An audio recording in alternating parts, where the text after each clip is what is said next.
आजपर्यंत त्याने त्यांच्याशी फारशी बोलणी केली नव्हती आणि आईवडिलांशी तर कधीच बोलला नव्हता.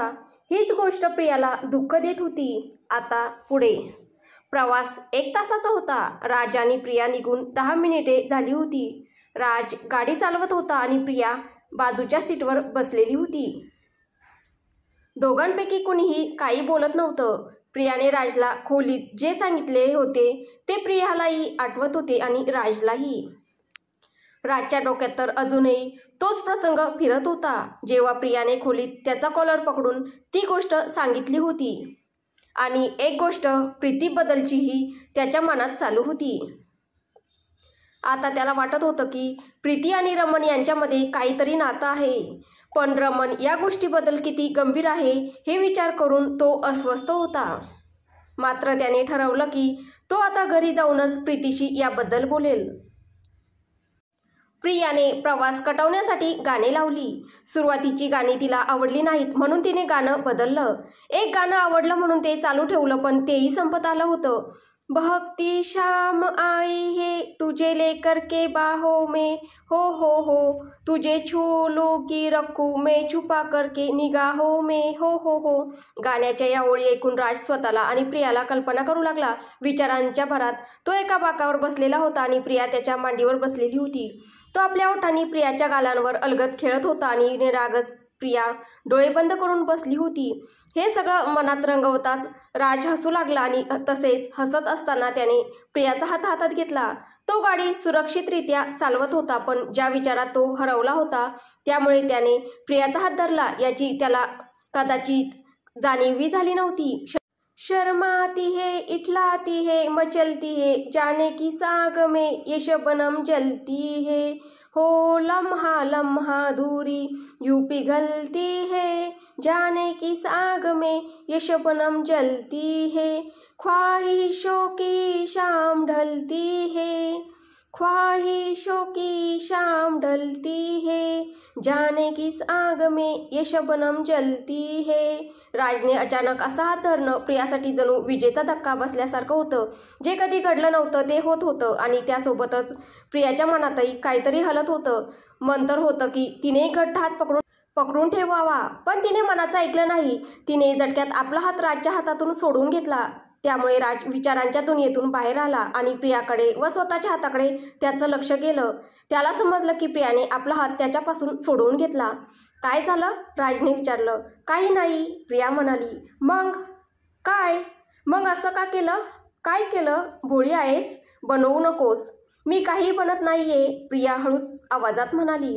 हात का सोडवला? राज थोडी नाराजी दाखवत म्हणाला. असंच हातात काहीतरी होत होतं. काय होत होतं? माहीत नाही. बहाणा सुचला नाही काही? नाही. भोळी राणी ताल धरत खरं बोलून गेली. पण शुद्धीवर येताच तिने काय बोललं हे लक्षात आलं आणि मग राजकडे पाहण्याची हिंमतच झाली नाही. आतापासून बहाणे आधीच ठरवून ठेव. आणि काय? तसंही माझा हात धरल्यानं तर तुला त्रास होतो ना? राज चिडून म्हणाला. नाही होत. मग का सोडवला? बोल ना. बरोबर आहे. असंच गप्प बस. आता एक शब्दही बोलू नकोस, राज रागाने म्हणाला. मी तर तसंही काही बोलत नव्हते, प्रिया हलक्या आवाजात पुटपुटली. पण तिला माहीत नव्हतं की तिच्या नवऱ्याचे कान किती तल्लख आहे. आता आलं जिभेला बोलायला, राज चिडून म्हणाला. तर प्रिया खिडकीबाहेर पाहू लागली. रागातच राजने गाणं बंद केलं आणि गाडी चालवू लागला. गाडी पुढे निघालीच होती इतक्यात प्रियाला एक बांगड्यावाला दिसला. तर ती जोरात ओरडली. अरे ओ बांगड्यावाले भैया. हे ऐकताच राजने गाडी बाजूला घेऊन ब्रेक मारला. काय झालं? प्रियाच्या जोरात ओरडल्यावर तो म्हणाला. मला पैसे द्यायचे आहेत. कोणाला? बांगड्यावाल्या भैयाला. का? देणं बाकी आहे. एवढं म्हणून प्रिया गाडीतून खाली उतरली आणि पर्स घेऊन निघाली. तर राजही गाडीतून उतरून तिच्या मागे गेला. अरे बांगड्यावाले भैया, तुम्हाला मी आठवते? प्रिया त्या बांगड्यावाल्याकडे जाऊन म्हणाली. कोण आहात ताई आपण? तो बांगड्यावाला म्हणाला. काय झालं ते मला सांग, राज प्रियाला म्हणाला, जो तिच्या शेजारी येऊन उभा राहिला होता. बांगडेवाले भैया, 50 रुपयांची उधारी होती माझी तुमच्याकडून. तुम्ही असं कसं विसरलात? प्रामाणिक प्रिया आपल्या प्रामाणिकपणात इतकी बुडाली की जवळ उभा राहून चेहरा वाकडं केलेला तिचा नवरा काय बोलतोय तेही तिला ऐकू आलं नाही. 50 रुपये बाकी होते? कधी? तो बांगड्यावाला म्हणाला. अहो, वर्ष दीड वर्षांपूर्वीची गोष्ट आहे, माझ्या लग्नापूर्वीची. माझी आई आणि मी आलो होतो तुमच्याकडून बांगड्या घ्यायला. मला निळ्या रंगाच्या बांगड्या आवडल्या होत्या. मी आईला हट्ट केला होता की बांगड्या तुमच्याकडूनच घेणार, पण त्यावेळी त्यांच्याकडे पैसे नव्हते, संपले होते आणि तुम्ही ऑनलाईन पैसे घेण्यास नकार दिला होता. पण तरीही तुम्ही मला बांगड्या दिल्या होत्या, कारण त्या मला खूप आवडल्या होत्या. मग मी म्हटलं होतं की मी उद्या पैसे देऊन जाईल. प्रियाने इतक्या तपशिलात आठवण करून दिली की त्या बांगड्यावाल्याला खरंच आठवलं की नाही कोण जाणे. पण कदाचित त्याला घाई होती म्हणून हो हो म्हणत त्याने पैसे घेतले आणि निघून गेला. बांगड्यावाला भैया तर गेला. मग काय, इथे त्याची दुकानच उघडून घ्यायची होती का तुला? राज राग्याने म्हणाला. नाही. मग? पण तो काही बोललाच नाही. काय नाही बोलला? हेच की तुम्हाला आठवण होती किंवा थँक्यू, पैसे परत केलेत असं काहीतरी बोलले असते. काहीच नाही बोलले. अरे, मी चुकीच्या बांगड्यावाल्याला पैसे तर दिले नाहीत ना, असं म्हणत प्रियाने जेव्हा राजकडे पाहिलं तेव्हा राज तिला रागाने एकटक बघत होता. हे पाहताच प्रियाचे पाय इतक्या वेगाने चालले की ते थेट गाडीत जाऊन बसल्यावरच थांबले. राजही काय ओरडणार तिला? अशाच तिच्या निरागस गोष्टींवर तो आपलं मन हरवून बसतो. थोड्या वेळाने दोघी घरी पोहोचले. घरी येताच सर्वात आधी ध्रुव धावत आला आणि राजच्या मांडीवर चढला. हिरो, तू हिरोईनला घेऊन आलास? आणि नाहीतर काय, राज थोड्या आकडून हसत म्हणाला. आणि हिरोईन तू कुठे गेली होतीस? मी तुझ्याशिवाय बोर झालो होतो. इथे माझ्यासोबत कोणी कार्टूनच पाहत नाही. मीही खूप दिवसांपासून नाही पाहिलं. मलाही शिनचॅन पाहायचंय, प्रियाही ध्रुवकडे पाहत म्हणाली. मग एकाच्या पाठोपाठ एक कार्टूनची नावे निघत गेली. हे पाहून राजेश्वरीजी, गीता, सिया आणि आदित्य राजकडे पाहत आपली बत्तीसी लपवायचा प्रयत्न करत होते, पण लपवताच येत नव्हती. कारण तो स्वतःची भोळी राणी अशी बघत होता जणू म्हणत होता, आता तू मोठी झाली आहेस. माझी जेरी, माझा टॉम तुला घेऊन आला का? राजेश्वरीजी प्रियाला मिठी मारून तिच्या गालावर एक पप्पी देत म्हणाल्या. तर प्रिया आश्चर्याने त्यांच्याकडे पाहू लागली. काय झालं? तुझ्या नवऱ्यासारखं काही केलं का मी? राजेश्वरीजी तिला चिडवण्यासाठी म्हणाल्या. नाही, ते सोबत चावताही प्रियाच्या तोंडून अचानक निघालं. तर राजला खोकला आला. त्याने ध्रुवला खाली उतरवलं आणि खोकत तिथून निघून गेला. आणि प्रिया तर लाजेने स्वतःच्या ओठांवर दोन्ही हात ठेवून बसली. बाकी सगळे मोठ्याने हसू लागले. ध्रुवही त्यांना हसताना पाहून हसू लागला. त्यांचा हसण्याचा आवाज ऐकून प्रिया अजूनच लाजली आणि तिने राजेश्वरीजींकडे पाहिलं. सासूबाई, एवढंच म्हणून ती लाजत राजेश्वरीजींच्या मिठीत शिरली. राजेश्वरीजी तिला घट्ट मिठी मारत म्हणाल्या, माझी जेरी, तुझा टॉम सुद्धा लाजून गेला. हे बोलताच त्या पुन्हा मोठ्याने हसू लागल्या आणि प्रिया लाजेने डोळे मिटून बसली. आदित्य प्रियाची अवस्था समजून ध्रुवला घेऊन राजकडे गेला. त्यानंतर राजेश्वरीजी, गीता आणि सिया प्रियाला घेऊन सोफ्यावर बसल्या. काल राज घरी आला नाही ना, तेव्हा मला समजलं होतं की तो आपल्या चिमणीजवळ जात आहे. राजेश्वरीजी सिया आणि गीताकडे समोर पाहत हसत म्हणाल्या. त्यांच्याकडे चिमणी आहे का? कोणती चिमणी? प्रिया आश्चर्याने म्हणाली. ही गोष्ट ऐकून बाकी तिघीजणी तिच्याकडे पाहू लागल्या. दुसरीकडे आदित्य ध्रुवला खेळायला जा सांगून स्वतः राजकडे त्याच्या खोलीत गेला. मी आत येऊ शकतो का सालेसाहेब? आदित्य हसत म्हणाला. विचारण्याची गरज नाही तुम्हाला, राज हलका हसून म्हणाला. तो लॅपटॉप बॅगमध्ये ठेवत होता. त्याने कपडेही बदलले होते. कुठे जाण्याची तयारी आहे? नेहमीसारखं रेस्टॉरंट आणि मग हॉटेल. राज आदित्यकडे बघत बसण्याचा इशारा करत म्हणाला.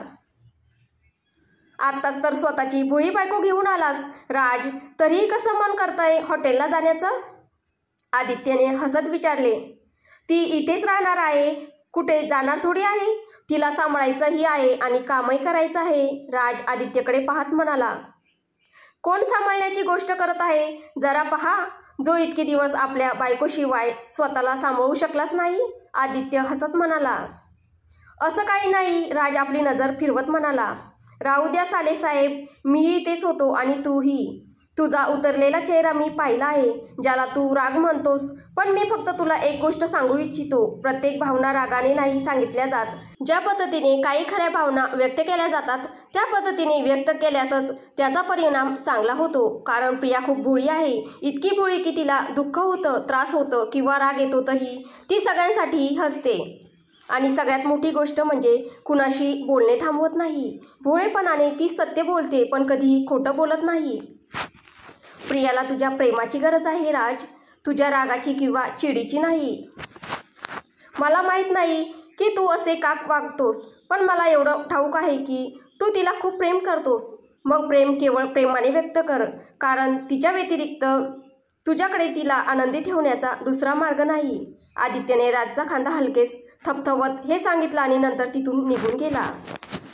आदित्य गेल्यानंतर राज आपल्या खोलीत असलेल्या आपल्या लग्नाच्या फोटोकडे पाहू लागला. त्याच्यासमोर बसलेली त्याची भोळी राणी पाहून त्याच्या छातीत हृदय धडधडू लागलं. त्याला काही आठवलं आणि त्याने हसून दिलं. त्याने आपला पर्स काढला आणि त्यातल्या पासपोर्ट साईजचा फोटोला बघितलं, जो प्रियाचा होता.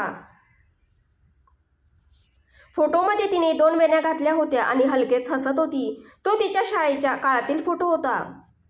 लग्नापूर्वी सियाने प्रियाचा हा जुना फोटो राजला दाखवण्यासाठी घेऊन आली होती आणि नंतर ती फोटो तिथेच विसरून आली होती. राजने 2 दिवस तो फोटो स्वतःकडे ठेवला आणि मग आपल्या पर्समध्ये ठेवला. आणि आजपर्यंत कोणालाही या गोष्टीची खबर नाही, स्वतः प्रियालाही नाही. कारण आजपर्यंत तिच्यात इतकी हिंमतच नव्हती की तिने राजचं पर्स चेक करावं.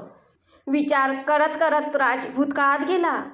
राज, मी आतापर्यंत तुला 10 मुली दाखवल्या आहेत, पण तू प्रत्येक वेळी कुठल्या तरी बहाण्यावरून नकार दिलास. पण यावेळची जी मुलगी मी पाहिली ती खूप छान आहे आणि मी तिला तुझी बायको बनवणार आहे आणि या घरची सून देखील. ही गोष्ट लक्षात ठेव तू तुझ्या आईची. प्रत्येक मुलीप्रमाणे तिलाही मी पाहतो. आवडली तर मी तुला सांगेन, न आवडली तर नाही. मग तो फोटो तरी पाहून घे. नाही पाहायचा, भेटायचा आहे तर फोटो कशाला पाहायचा? राज, जर तू या मुलीसाठी नकार दिलास ना तर मी तुला कायमचा वनवासाला पाठवीन. मी सांगितलं ना की आवडली तर ठीक आहे. ठीक आहे, तर तयार हो जा, आपल्याला त्यांच्या घरी जायचं आहे. आणि जेव्हा प्रिया तुझ्याकडे बोलायला येईल तेव्हा तू तिच्याशी नीट बोल. आतापर्यंत जे तू प्रत्येक मुलीला ॲटिट्यूड दाखवला आहेस त्या सगळ्या हालचाली पूर्णपणे टाळ. मी जसा आहे तसाच राहीन. राज, राज, राजेश्वरीजी ओरडल्या. राजजी, बाहेर बाग आहे, तुम्हाला हवं असेल तर तिथे आरामात बसू शकता. तिथे प्रियाने फुलांचे झाडी लावलेले आहेत. मी तिथेच बसतो. एवढं सांगून राज उठून बागेत गेला आणि सगळे फुलं पाहायला लागला. माझ्या मते प्रियालाही तिथे पाठवावं, दोघे आपसात बोलतील, रामजी म्हणाले. हो ठीक आहे, प्रियाचे वडील म्हणाले. प्रिया, राजजी बागेत बसले आहेत, तूही तिथे जा. दादा, मी कशी जाऊ एकटी? तूही चल ना. माझा मुलगा तुला पाहायला आला आहे, तुला घेऊन जायला नाही, काळजी करू नकोस, राजेश्वरीजी हसत म्हणाल्या. सगळ्यांच्या म्हणण्यावर प्रिया एकटी बागेत गेली आणि राजेश्वरीजी प्रार्थना करू लागल्या की राजला प्रिया आवडावी. तुमचं नाव राज आहे ना? इथे आणखी कोणी दिसतं आहे का तुम्हाला? राज फुलांकडे पाहत म्हणाला. म्हणजे त्याची पाठ प्रियाच्या दिशेने होती. नाही, आणखी कोणी दिसत नाही. मग तरीही मी विचारलं. ठीक आहे, फॉर्मॅलिटी सुरू करा. विचारा, काय विचारायचं आहे तुम्हाला माझ्याकडून? मी हे विचारू इच्छिते की तुम्हीही कुणावर प्रेम करता का? प्रिया म्हणाली. हा प्रश्न ऐकून राजने प्रियाकडे पाहिलं. प्रिया मल्टी कलर साडी परिधान करून मोकळे केस सोडलेले, कानात झुमके, डोळ्यात काजळ, ओठ लाल केलेले आणि कपाळावर टिकली लावलेली समोर उभी होती. पण राजचे लक्ष त्या परिस्थितीवर नव्हते तर प्रियाच्या प्रश्नांवर होतं. तुम्ही रागावू नका, पण हे असं आहे की आपल्यापूर्वीही कोणी मला पाहायला आलं होतं, पण त्यांनी मला एकटी असल्यावर सांगितलं होतं की ते दुसऱ्या कुणावर तरी प्रेम करता. मग माझ्याकडे असा प्रश्न का? नाही, मी फक्त विचारते, कारण त्यांनी मला सांगितलं की मी या लग्नासाठी नकार द्यावा, कारण तो ज्यावर प्रेम करतो तीही त्याच्यावर तितकंच प्रेम करते. मग तुम्ही नकार दिलात का? राजने विचारलं. हो, जो दुसऱ्यावर प्रेम करतो ते मी कसं स्वतःचं करू शकते, जे स्वतःही दुसऱ्या कोणावर प्रेम करतात तर? त्यात एवढी हिंमत नव्हती की तो स्वतः बोलू शकेल, राज म्हणाला. मला माहीत नाही, पण त्यांनी नकार द्यायला सांगितलं, त्यामुळे मी नकार दिला. पण मी माझ्या आईवडिलांना आणि भावाला सगळं सांगितलं आणि त्यांनी त्यांच्यासमोर काही सांगू नये असंही ठरवलं. मग जर त्या मुलाला कुणावरही प्रेम नसतं आणि त्याने तुम्हाला पसंत केलं असतं तर तुम्हीही हो म्हणाले असता का? हो, पसंत आहे म्हणून हो म्हणाल्या असतात की आईवडिलांसाठी? आईवडिलांसाठी का? राजने विचारलं. कारण तो मला आवडला नव्हता. कारण काय? राज म्हणाला. त्यांचे डोळे मांजरीसारखे होते आणि असे लोक फसवतात असं माझ्या मैत्रिणीने सांगितलं मला. मग तुम्हाला कोणत्या प्राण्याचे डोळे हवे होते? नाही, प्राण्यासारखे नाही, माणसासारखे डोळे हवे होते, जसे तुमचे आहेत. माझे डोळे कसे आहेत? खूप सुंदर. तुमच्या फोटोमध्ये तर मी चेहऱ्याऐवजी जास्त तर डोळे पाहत राहिले, प्रिया फ्लोमध्ये बोलली आणि शुद्धीवर येताच लाजून थुंक गिळत डोळे खाली केले. तिला लक्षातच आले नाही की तिच्यासमोर अजूनही जल्लादासारखा चेहरा ठेवलेला राज हलक्या हसण्याने तिला बघत होता. म्हणजे फक्त डोळे आवडले, चेहरा नाही? राज म्हणाला. नाही, संपूर्ण तुम्हीच आवडले, प्रिया झटपट म्हणाली आणि मग स्वतःच डोळे मिटून कपाळावर हात मारून घेतला. मी आज जाऊ का? मी म्हणालो का जा म्हणून? नाही तर मग? अजून माझी गोष्ट संपलेली नाही, सगळं स्पष्ट करणं गरजेचं आहे. हो ते तर आहे. पहा, सगळ्यात पहिली गोष्ट, मला कुठल्याही गोष्टीमध्ये रोकटोक नको. मला जे आवडतं ते मी करतो. कामातून घरी केव्हा येईल हे मला स्वतः माहीत नसतं, त्यामुळे त्यावर तक्रार करण्याचा काही अर्थ नाही. मी माझ्या मनमर्जीने वागत राहतो, त्यामुळे कुणाच्या सांगण्यावर मी काही स्वतःला बदलणार नाही. ह्या कारणास्तव माझ्याकडून बदल अपेक्षा करू नकोस. हो, एक गोष्ट तुला सांगू शकतो की तुला ज्या गोष्टीची गरज आहे ती तुला कधीही कमी पडणार नाही. तुझी काळजी घेणं माझं कर्तव्य असेल, त्यातही कुठलीच कमतरता होणार नाही. कधी अनबन झाली तरी मी तुला कुठल्याही प्रकारे त्रास देणार नाही, इतकंच मी तुला सांगू शकतो. ही शेवटची गोष्ट ऐकून प्रिया हसली, कारण अरेंज मॅरेजमध्ये सर्वात जास्त भीती ही असते की मुलगा योग्य नसेल आणि रागाने कधी मारहाण केली तर. पण एवढं सगळं सांगताय याचा अर्थ काय? प्रिया अचानक म्हणाली. काय अर्थ? राज म्हणाला. हे तर तेव्हाच सांगतात ना जेव्हा आपण लग्नासाठी तयार असतो. म्हणजे माझ्याशी लग्न करण्यासाठी तुम्ही तयार नाहीत? राज म्हणाला. नाही, मी असं कधी म्हणाले? मग काय म्हणायचं आहे? तुम्ही माझ्याशी लग्न करण्यासाठी तयार आहेत का? मला तर वाटलं होतं की तुम्ही घरी जाऊन उत्तर देशाल. असं का वाटलं तुम्हाला? सगळेच असंच बोलतात. मग उत्तर येतं की त्यांना मी आवडले नाही कारण मी मॅच्युअर नाही आहे. मग माझे आईवडील आणि भाऊ दुःखी होतात. इतरांशी मला काही देणं घेणं नाही. मला जे काही बोलायचं आहे ते मी तातडीने सांगतो, नंतर कुठलाही प्रश्न उरत नाही. तुम्हाला एक गोष्ट विचारू का? विचार. तुमचं नाव राज का आहे? कारण तुझं नाव प्रिया आहे. म्हणजे काहीही विशेष नाही. जसे प्रत्येकाचे नाव असते तसंच माझं नावही आहे. सॉरी जर तुम्हाला वाईट वाटलं असेल तर. आता अजून काही विचारायचं आहे का की लग्नासाठी हो म्हणायचं आहे? नाविषयी तर तुम्ही काही विचारलंच नाही, प्रिया म्हणाली. कारण मला त्याची गरजच वाटली नाही, राज म्हणाला. राज? मला फक्त तुमच्याशीच लग्न करायचं आहे. प्रिया हे बोलून थोडी लाजत ती पटकन राजकडे पाठ करून उभी राहिली. हे पाहून राज हलके हसला आणि प्रियाच्या मागे जाऊन हळूच म्हणाला. माहीत आहे, गुड डिसिजन. आणि एवढंच बोलून तो आत गेला.